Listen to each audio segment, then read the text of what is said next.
कभी सोचा है कि एक कटोरी चावल में से कंकड़ निकालने से लेके एक कप चाय छानने तक हम हर रोज अनजाने में कितने सारे वैज्ञानिक प्रयोग करते हैं।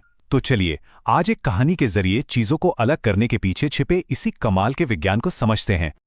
कहानी के हीरो हैं मल्ली और वल्ली। गर्मियों की छुट्टियां शुरू हो चुकी हैं और उनका पहला पड़ाव है हरियाणा में अपनी नानी का खेत, जो चारों तरफ से कटे हुए अनाज के ढेरों से घिरा हुआ है।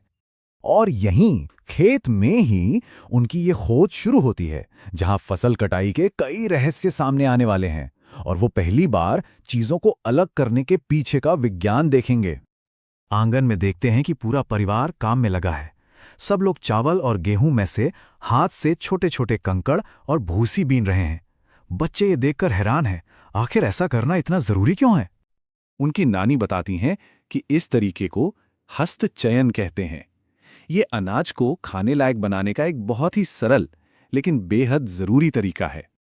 अच्छा, अब अनाज साफ करने का तरीका तो समझ आ गया, लेकिन तभी खेतों से आती एक अजीब लयबद्ध आवाज उनका ध्यान खींचती है। वो देखते हैं कि किसान जोर जोर से फसल के गट्ठरों को किसी चीज पर पीट रहे हैं।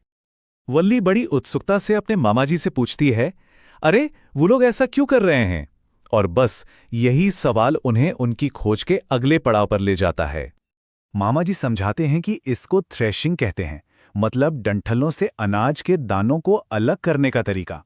ये फसल की कटाई के बाद एक और बड़ा जरूरी कदम है।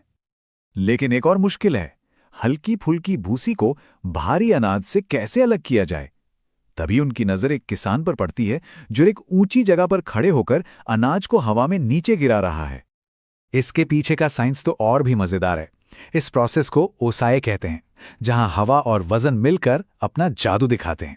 तेज हवा हल्की भूसी को तो उड़ाकर दूर ले जाती है और भारी कीमती अनाज वो सीधा नीचे एक ढेर में इकट्ठा हो जाता है। और कमाल की बात देखिए, ये सदियों पुरानी तकनीकें आज भी उतनी ही कारगर हैं। आजकल की जो मॉडर्न थ्रेशर मशीनें हैं, वो असल में इन्हीं तरीकों का इस्तेमाल करती हैं। बस वो थ्रेशिंग और उसाई दोनों काम एक साथ और बहुत तेजी से कर देती हैं। तो चलिए अब खेत से निकलकर घर की रसोई में चलते हैं और देखते हैं कि विज्ञान के यही नियम छोटे पैमाने पर कैसे काम करते हैं। दोपहर के खाने के वक्त एक बहुत जाना पहचाना सा नज़ारा देखने को मिलता है। मल्ली अपने पुलाव में से एक एक करके साबुत काली मिर्च के दाने चुनकर किनारे रख रहा है। वल्ली ये देखते ही चहक उठती है। वो फौरन इस काम को उस वैज्ञानिक शब्द से जोड़ देती है जो उन्होंने खेत में सीखा था। अचानक से विज्ञान सिर्फ खेतों में नहीं, बल्कि अब उनकी खाने की प्लेट पर भी आ गया था। रसोई में एक और तैयारी शुरू होती है। उनकी नानी पूड़ियां बनाने के लिए आटा निकालती हैं और उसे एक छलनी से छानना शुरू करती हैं। ये हमें चीजों को अलग करने की एक और नई विधि से मिलवाता है। इस प्रक्रिया को चालन कहते हैं। इसका पूरा खेल कड़ों के आकार यानी साइज पर टिका है।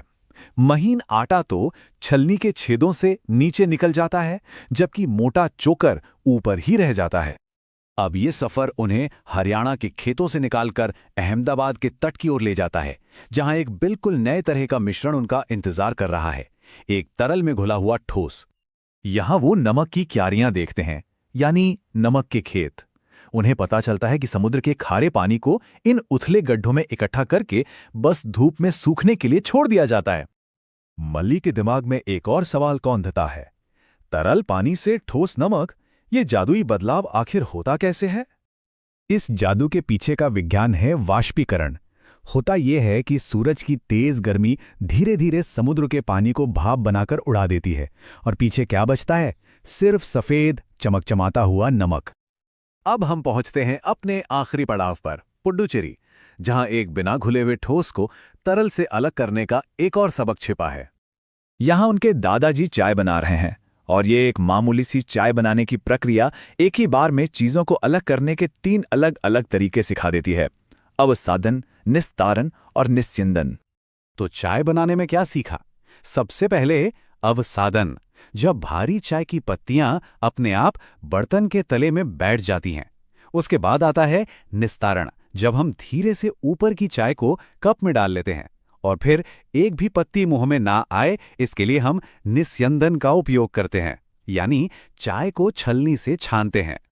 तो देखा, मल्ली और वल्ली की ये गर्मियों की छुट्टियां एक कमाल की वैज्ञानिक यात्रा बन गईं।